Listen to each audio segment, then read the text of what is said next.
नमस्ते बच्चों। आज हम लोग एक नया टॉपिक डिस्कस करने वाले हैं। आपके सिलेबस का पहला ही टॉपिक पैलियोग्राफी एंड एपिग्राफी के ऊपर। क्या है पैलियोग्राफी? पैलियोग्राफी मतलब लिपि शास्त्र। लिपि शास्त्र का अर्थ लेखन से है।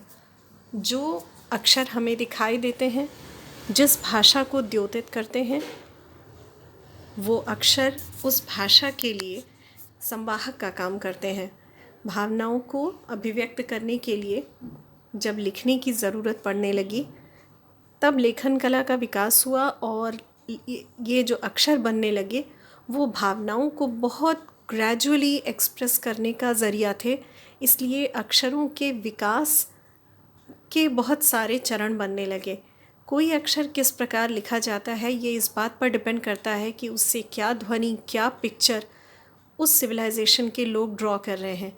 कोई कम्युनिटी किसी प्रकार से साउंड को जब लिखने के माध्यम से अभिव्यक्त करने लगती है, तो ज़रूर ही सबसे पहले कुछ चित्र, फिर कुछ सिंबल्स, फिर कुछ आड़ी टेढ़ी रेखाएं बनती होंगी और उनके माध्यम से धीरे धीरे करके कई चरणबद्ध तरीके से एक अक्षर डेवलप हुआ। हर संस्कृति की अपनी अपनी कहानी है, हर संस्कृति की भाषा अलग होती है, लेकिन कुछ निश्चित चरण हर संस्कृति में लेखन कला के लिए दिखाई देते हैं।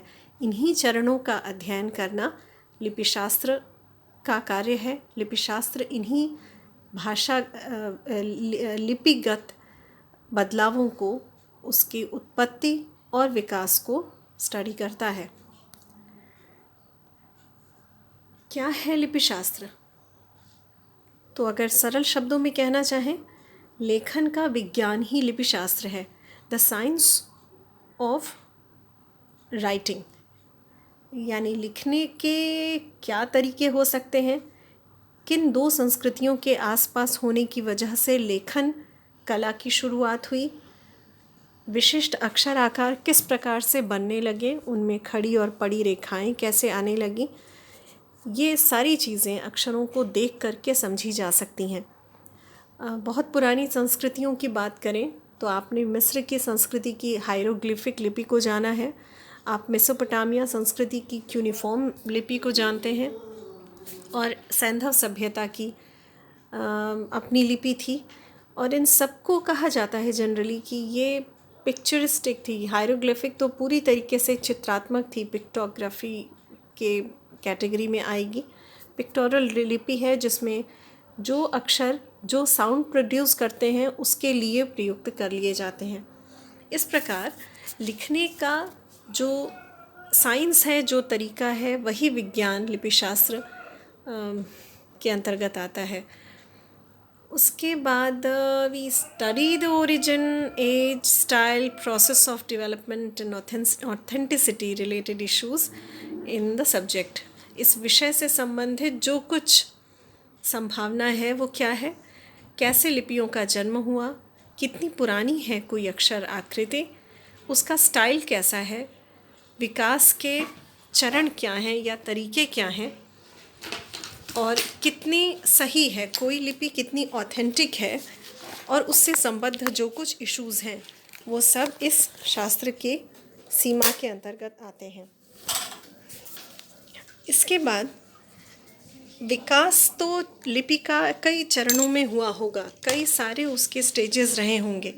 वो स्टेजेस क्या होंगे? जैसे अगर आप ब्राह्मी लिपि को पढ़ते हैं तो ब्राह्मी लिपि पहले सबसे पहले शायद महास्थान और सोहगौरा नाम की जगहों से प्राप्त दो अभिलेखों के आधार पर हम कह सकते हैं कि लगभग 4वीं शताब्दी या 3री शताब्दी ईसा पूर्व में उत्पन्न हुई। उसके बाद सम्राट अशोक ने जिस तरीके से उसको अपने आज्ञा लेखों में जगह जगह लिखवाया, उनमें भी कुछ लिपिगत जो आकृतियां हैं या कुछ जो अक्षर हैं वो प्राचीनतर हैं, कुछ बाद के हैं। इसी प्रकार उनमें बहुत सारे आपने देखा कि ही अगर आप लिखते हैं तो उसके कितने तरीके हो सकते हैं। फिर शुंग काल में आकर के अक्षर आकार में दोबारा परिवर्तन दिखाई देता है और कुषाण पीरियड में आप देख चुके हैं कि अक्षर कितने ज़्यादा तब्दील हो गए हैं, कितने ज़्यादा विकसित हो गए हैं, कितना उनके अंतर्गत उनमें कितना शैलीगत विकास देखने को मिल रहा है। इसी तरीके से अगर आप गुप्त पीरियड की भी बात करते हैं, वहाँ पर भी यही केस है। अक्षर और ज़्यादा छोटे और ज़्यादा सिस्टमैटिक और ख़ूबसूरत होते जाते हैं। ये सारा जो विकास है, ये इसी प्रकार आपके सामने आ सका। ये आप इसलिए पढ़ पा रहे हैं क्योंकि लिपि शास्त्रियों ने इन विकास के विभिन्न चरणों को अंडरलाइन किया। उन्होंने अक्षर आकारों को बार बार देखा और तभी इस संभावना को वो समझ पाए कि अक्षर इसलिए बदल रहे हैं क्योंकि समय का असर उन पर पड़ रहा है। ना सिर्फ समय का बल्कि उस मीडियम का भी जिस मीडियम पर वो लिखवाए जा रहे हैं। तो कोई अभिलेख अगर शिलाखंड पर लिखवाया जाएगा, वो देखने में अलग होगा उस अभिलेख से जो एक वेल क्राफ्टेड स्तंभ के ऊपर लिखवाया जाएगा। एक सुंदर सुडौल स्तंभ के ऊपर लिखवाया गया रुमिनदेई अभिलेख रॉक इंस्क्रिप्शन से जो अशोक के ही शिलालेख हैं उनसे बहुत अलग है। अगर आप मास्की और गुर्जरा के अभिलेखों की अक्षर आकार देखते हैं तो वो बहुत रफ हैं बनिस्बत रुमिनदेई अभिलेख से। और इसी प्रकार अगर कॉपर प्लेट के ऊपर लिखवा लेते हैं तो अगेन वो अलग हो जाता है अक्षर आकार। हम अपने ही को अगर देखते हैं तो हमारी कॉपी और पेन पर बहुत डिपेंड करता है कि राइटिंग कैसी बन रही है। तो ना सिर्फ मीडियम यानी आधार, बल्कि वो कलम भी जिसने अभिलेख को पहली बार कॉपी किया, वो भी अक्षरों के विकास के लिए उत्तरदायी होती है, अक्षरों में आए बदलाव के लिए उत्तरदायी होती है। अशोक का पूरा एक विभाग था जो केंद्र और राज्य स्तर पर काम करता था और इस ऑफिस में बहुत सारे ऐसे एम्प्लॉइज़ थे जो अभिलेखों की कॉपी या प्रतिलिपियां तैयार करते थे। तो सम्राट के द्वारा जारी मौखिक आदेशों को पहले लिपिबद्ध किया जाता था और उसके बाद उस जो लिपि तैयार की जाती थी या प्रति तैयार की जाती थी उसको राज्यों में भेजा जाता था, जहाँ के जो राज्य के लिपिकार थे या लिपिक होते थे वो उसके राज्य का संस्करण तैयार करते थे और उसके बाद ही वो अभिलेखों के लिखवाने वाले के पास भेजा जाता था। आपको जान के आश्चर्य होगा कि अभिलेखों को लिखने वाला व्यक्ति कलाकार होता था, उसका पढ़ा लिखा होना बिल्कुल ज़रूरी नहीं था। तो इसका मतलब है कि अगर वो कोई अक्षर लिख रहा है, वो इस बात से बिल्कुल अनजान है कि उस अक्षर का मतलब क्या है। वो र बना रहा है, उसके लिए र के लिए खींची गई रेखा एक डिज़ाइन है, उससे ज़्यादा कुछ नहीं। ऐसे लोग जब अभिलेखों को लिखते थे या उकेरते थे तो बहुत संभावना थी कि उनसे गलतियां हो जाती या अक्षर आकार थोड़े बहुत चेंज हो जाते। हालांकि यहाँ ये भी ध्यान रखने वाली बात है कि इस बात की काफ़ी मॉनिटरिंग होती थी कि अभिलेखों को सुंदर तरीके से ही लिखवाया जाए और बिल्कुल ऑथेंटिक लिखवाया जाए। जिस प्रति या जिस कॉपी को केंद्र ने राज्यों को प्रोवाइड करवाया है वो अक्षर बिल्कुल वैसे ही बनाए जाएं, इस बात की पूरी तैयारी रखी जाती थी। इन चीज़ों को जानने का मतलब क्या है कि हम समझ पाएँ लेखन कला के विकास में क्या बातें जुड़ी हुई हैं, उससे क्या बातें जुड़ जाती हैं। तो लिपि शास्त्र एक समग्र शास्त्र है जो ना सिर्फ लिपि के बदलावों को देखता है, उसके विकास, उस पर पड़ने वाले प्रभावों को समझता है, बल्कि क्या चीज़ें उस बदलाव के लिए उत्तरदायी हैं उनकी भी परीक्षा करता है, एग्जामिन करता है उनको भी। और उसके बाद वो एक स्टडी या एक डेटा प्रोवाइड करता है, एक डेटा प्रस्तुत करता है जिसमें ये बताया जाता है कि लिपियों में समय समय पर जो परिवर्तन आ रहे थे उन्होंने संस्कृति के बदलाव को कैसे प्रभावित किया होगा। So how we undertake the study, कैसे करते हैं हम ये काम। अभी जो डिस्कशन हुआ उसी को यहाँ पर 3 बिंदुओं में मेंशन किया गया है। पहला, ये जाना जाता है कि अक्षर कैसे बदल रहे हैं, अक्षर कैसे विकसित हो रहे हैं, उनमें आए हुए हर स्ट्रोक, हर चेंज, हर एडिशन या हर सब्ट्रैक्शन के पीछे क्या कारण है उसको स्टडी करने का प्रयास किया जाता है। दूसरी चीज़ है भाषा। तो भाषा जैसे हम सब जानते हैं कि अशोक के अभिलेखों में प्राकृत उसके शासन के मूल प्रदेशों में प्रचलित भाषा थी, वो इस्तेमाल की गई है। इसके अलावा पश्चिमी हिंदुस्तान में खरोष्ठी, और पश्चिमी हिंदुस्तान से जब आगे बढ़ते हैं टुवर्ड्स कांधार जाते हैं तो वहाँ से ग्रीक भाषा और अरमाइक लिपि का भी प्रचलन हमें दिखाई देता है। तो एटलीस्ट 3 लिपियाँ प्रचलित हैं मूल प्रदेशों में, यानी पंजाब से लेकर के पाटलिपुत्र तक के हिस्सों में, और ऊपर में मगध से लेकर के दक्षिण में चोल प्रदेशों तक पूरे भारत में ब्राह्मी लिपि के अभिलेख मिलते हैं।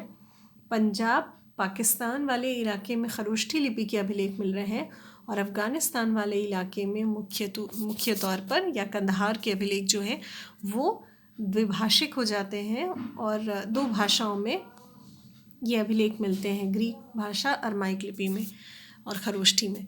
तो ये जो भाषागत बदलाव आते हैं या जो भाषा का परिवर्तन है उसको भी लिपि शास्त्र के अंतर्गत स्टडी किया जाता है। और तीसरा है मीडियम या आधार, किस आधार पर लिखा जा रहा है और किस वस्तु से लिखा जा रहा है, इन दोनों बातों को भी ध्यान में रखा जाता है।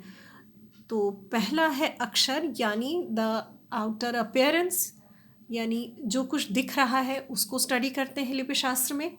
भाषा या जिस चीज़ को ले करके लिखा जा रहा है या जिस लिपि में लिखा गया है उसके अंदर में जो भाषा है उसको स्टडी किया जाता है, और the internal factor.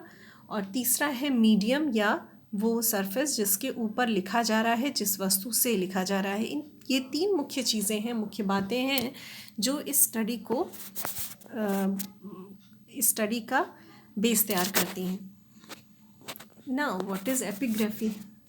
Palaeography and epigraphy ये 2 विषय जुड़ जाते हैं, और एपिग्राफी लिपि और भाषा के समुच्चय से जो कन्वे किया जाना है मैसेज, उसका एक कॉन्क्रीट फॉर्म है। यानी भाषा और लिपि का विकास होता है अपनी बात को संप्रेषित करने के लिए, और बात और भावना को संप्रेषित करने के लिए जो संयत डायलॉग होता है, प्रज्ञप्तियाँ होती हैं, आदेश होते हैं, उनको हम एपिग्राफी के अंतर्गत समझ सकते हैं, या अभिलेख। तो अभिलेखों के स्टडी को एपिग्राफी कहा जाता है। अर्थ क्या है? The study of written matter of some ancient past can be termed as epigraphy. कोई भी सभ्यता है अतीत में उसने जो कुछ लिखित उदाहरण छोड़े हैं उनकी स्टडी ही अभिलेखिकी है। यानी संस्कृतियों के द्वारा लिखित रूप में प्रदत्त सामग्री का अध्ययन अभिलेखिकी है, और जो संस्कृतियाँ ऐसी लिखित सामग्री छोड़ती हैं वो अभिलेखों के अंतर्गत कैटेगराइज होता है। अभिलेख क्या होते हैं? अभिलेख होते हैं एक मानक के अंतर्गत अभिव्यक्त भावना। आपने देखा है कि दान के लिए या अपनी जनता को आज्ञा देने के लिए, निर्देशित करने के लिए, या किसी यात्रा के महत्व को बताने के लिए, या किसी व्यक्ति के बारे में उसकी उपलब्धियों के बारे में बताने के लिए विभिन्न कारणों से अभिलेख लिखवाए जाते हैं। लिखवाने का उद्देश्य उस कार्य की, उस व्यक्ति की चिरजीविता को सुनिश्चित करना, वो उसकी एक लंबी ज़िंदगी हो जाए। इसीलिए कहा जाता है कि यदि आप आने वाली संस्कृतियों के लिए कुछ छोड़ना चाहते हैं तो कुछ लिखी हुई चीज़ें छोड़ दें। लोग इसीलिए पुस्तकें लिखवाना पसंद करते हैं। हम नहीं रहेंगे पर हमारे शब्द रह जाएंगे। तो लेकिन जो कुछ लिखवाया जाए वो एक मानक के, वो एक स्टैंडर्ड के अंतर्गत लिखवाया जाए। अब मान लीजिए कोई बर्तन है, कोई पॉटरी है, उसके ऊपर किसी ने अपना नाम लिख दिया है, वो अभिलेख नहीं है, वो ग्राफिटी मार्क है, वो एक सिग्नेचर के फॉर्म पे है। उसकी स्टडी यदि करना होगा तो वो पैलियोग्राफिस्ट करेगा, वो एपिग्राफिस्ट नहीं करेगा। एपिग्राफिस्ट या अभिलेख का अध्ययन करता उसका अध्ययन करेगा जो किसी निश्चित अर्थ को बताने वाला एक सुनियोजित लेखन है। It is nearly associated with palaeography and numismatics. तो इसीलिए ये जो अभिलेख शास्त्र है उसका बड़ा घनिष्ठ संबंध हो जाता है लिपि शास्त्र से और सिक्कों के शास्त्र से भी, मुद्रा शास्त्र से भी। इन दोनों को अगर यदि हटा देते हैं तो अभिलेखिकी संपूर्ण नहीं हो पाती, कहीं ना कहीं वो अवरुद्ध हो जाती है। विषय साम्य के कारण ये शास्त्र पुराभिलेखिकी एवं मुद्रा शास्त्र से संबद्ध माना जाता है। हिंदी की इसका किया गया है हिंदी तर्जुमा, ताकि आप समझ सकें। और यहाँ पर पुराभिलेखिकी से ज़्यादा उपयुक्त शब्द लिपि शास्त्र होगा, जो आप समझें कि विषय साम्य है लिपि शास्त्र और मुद्रा शास्त्र का, और ये मुद्रा शास्त्र हो गया है, वो आप मिस्टेक्स मेरी क्षमा करिए। तो जब तक लिपि शास्त्री ये नहीं बताएगा कि कोई अक्षर आकार किस कालखंड का है, या मुद्रा शास्त्री मुद्रा के बनावट और धातु के आधार पर ये सुनिश्चित नहीं करेगा कि कोई मुद्रा कहाँ से कहाँ प्रचलित थी, तब तक अभिलेख अपने वास्तविक कल्चरल कॉन्टेक्स्ट में स्थापित नहीं हो पाएगा।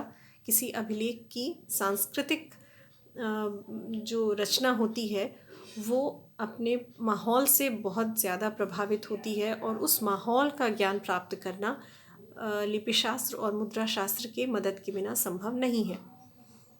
लेकिन फ़र्क क्या हो जाता है तब? What is the difference between paleography and epigraphy? कुछ तो अंतर होगा। अंतर है फोकस या बल का। हम किस चीज़ पर एम्फेसाइज कर रहे हैं। लिपि शास्त्री का सरोकार होगा लिपि से, लिखने से, हैंड राइटिंग से। तो इसको हम स्टडी ऑफ हैंड राइटिंग कह सकते हैं सिंपल शब्दों में, कि जब हम लिखे हुए को पढ़ते हैं और लिखे हुए के आधार पर ही हम निश्चित करते हैं कि वो कब लिखा गया, कैसे लिखा गया, कहाँ लिखा गया, तो वो पैलियोग्राफी का विषय बन जाता है।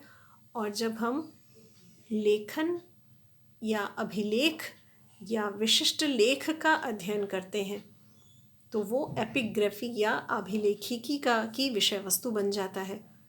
तो समझे बच्चों, फ़र्क क्या हो गया? हैंड राइटिंग की स्टडी या लेखन की स्टडी पैलियोग्राफी है, और लेख की स्टडी एपिग्राफी है। ज़रूरत क्या है? What is the need to study palaeography and epigraphy? इनकी आवश्यकता क्या है? और यदि इनकी इतनी ही आवश्यकता है तो क्या ये सर्वत्र उपयुक्त होंगे? क्या इनकी कोई सीमा नहीं होगी? नहीं, सीमा तो होगी ही। इतिहास बहुत ज़्यादा डिपेंड करता है पैलियोग्राफी एंड एपिग्राफी पे। कैसे समझेंगे इसको? यदि हम खारवेल्स के इतिहास से हाथी गुम्फा को हटा देंगे तो खारवेल ऑटोमेटिकली हट जाएगा। इसी प्रकार यदि हम अशोक के अभिलेखों को अशोक के इतिहास से हटा देंगे तो अशोक का कैरेक्टर आधा भी नहीं रह जाएगा। ये ज़रूरत है, ये महत्व है पैलियोग्राफी और एपिग्राफी का। लेकिन कब तक है महत्व? जब तक हमें लिखित इतिहास मिल रहा है। ये दोनों विषय लिखित इतिहास के लिए आवश्यक हैं। लिखित इतिहास से इनकी शुरुआत होती है, लेकिन लिखित इतिहास ही इनकी सीमा भी बन जाता है। ये अलिखित इतिहास के बारे में कुछ नहीं बता सकते। क्यों नहीं बता सकते? क्योंकि लेखन और लेख यही आधार हैं जिनके ऊपर पैलियोग्राफी और एपिग्राफी डिपेंड करती है। इस प्रकार इन शास्त्रों का स्कोप और सीमा, या हम कह लें इन शास्त्रों का क्षेत्र विस्तार इतिहास के लिखित प्रमाणों तक ही सीमित है। और चूँकि ये सब कुछ नहीं बता सकते, चूँकि ये अलिखित इतिहास को दरकिनार कर देते हैं, ये उसके बारे में बात नहीं कर रहे होते हैं, तो हम कह सकते हैं कि ये थोड़ी सी बुरी बात है। धन्यवाद। ये लेक्चर यहाँ तक, पर कुछ चीज़ें इसके आसपास की कर लेते हैं जो आपके एग्ज़ामिनेशन के पॉइंट ऑफ व्यू से इम्पोर्टेंट लगी। आप सेक्शन सी के वन वर्ड वाले क्वेश्चंस देखेंगे तो उनमें कुछ बातें आप ध्यान रखिएगा। आपके जो 6 अभिलेख हैं, 6 अभिलेख मतलब 3 जिनका डेसिफरमेंट करना है आपको, रुमिनदेई, बेसनगर और कनिष्क बोधिसत्व प्रतिमा लेख। इसके अलावा 3 अन्य अभिलेख हैं जिनका ऐतिहासिक महत्व आपको पता करना है, जो है पुलकेशन का ऐहोल अभिलेख, दूसरा स्कंदगुप्त का कहुम अभिलेख और तीसरा है मेहरौली अभिलेख चंद्र का। इन सभी 6 अभिलेखों की तिथि, इनकी भाषा, इनकी लिपि, रचना करने वाले व्यक्ति और किस शासक के राज्य में या उसके संबंध में ये जानकारी दे रहे हैं, इनको ध्यान से पढ़िएगा। इन सभी 6 अभिलेखों की मूल विषय वस्तु क्या है और उनमें किन किन व्यक्तियों का उल्लेख है, उन व्यक्तियों का संबोधन क्या है, उनका एडजेक्टिव क्या है, उसको भी ध्यान से पढ़िएगा। जैसे रुमिनदेई अभिलेख में देवों के प्रिय प्रियदर्शी राजा का जिक्र आता है। उसके अलावा शाक्यमुनि बुद्ध का जिक्र आता है। ये 2 व्यक्ति हैं जिनका नाम लिया गया है। हेलियोडोरस के अभिलेख में ये नाम कई गुना बढ़ जाते हैं। कौन कौन से आ जाते हैं? हेलियोडोरस का खुद का नाम, उसके पिता दियन का नाम, उसके मालिक एंटियालकिडस का नाम और वो राजा जिसके दरबार में वो पहुंच रहा है भागभद्र का नाम। ये 4 नाम आ जाते हैं। कनिष्क के अभिलेख में नामों की संख्या फिर बढ़ जा रही है। आपने देखा उसमें भिक्षु बल जो किसके हॉस्टल मेट हैं? पुष्यवृद्धि के।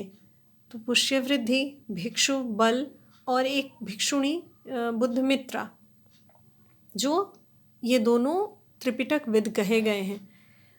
इनके अलावा 2 एडमिनिस्ट्रेटर्स भी हैं, वनस्पर और खरपल्लान।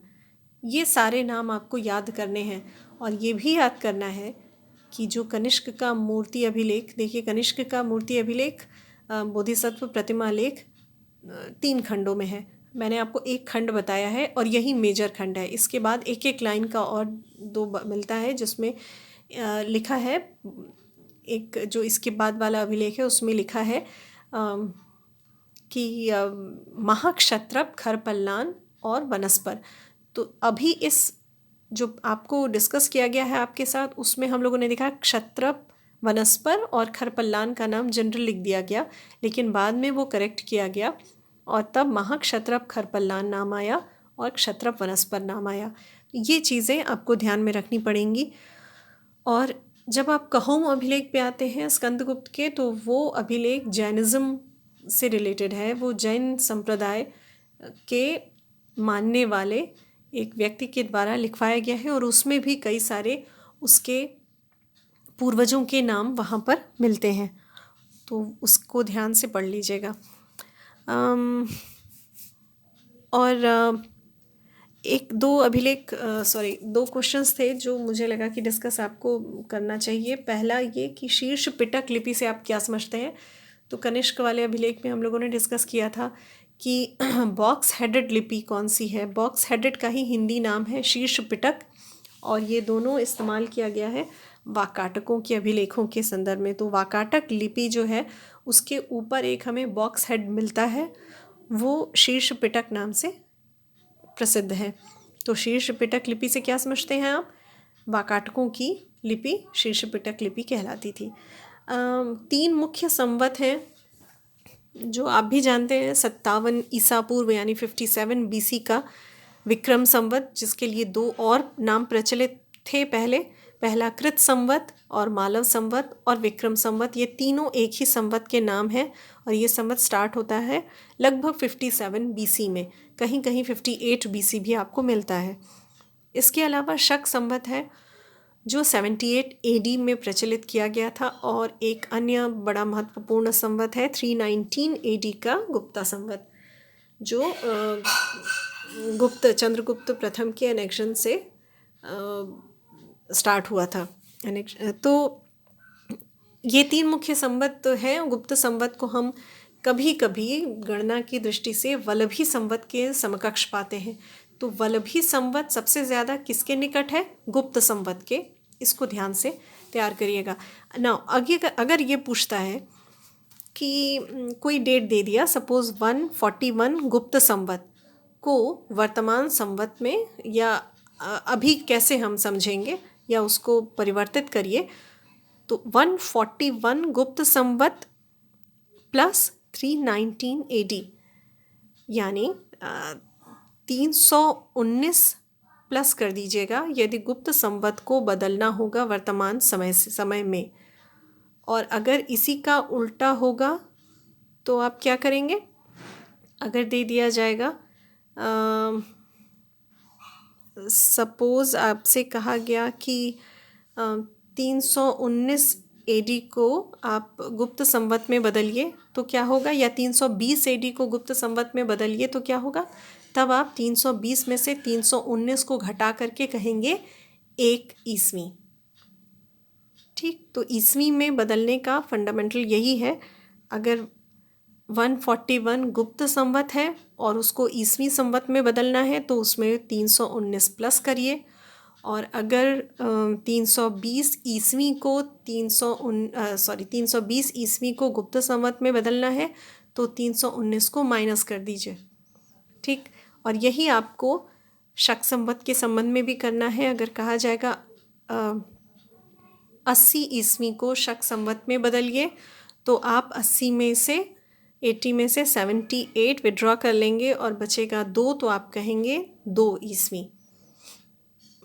ठीक, और इसी तरह से अगर इसी का वाइस वर्सा हो जाएगा जैसे गुप्त संवत में आपने किया।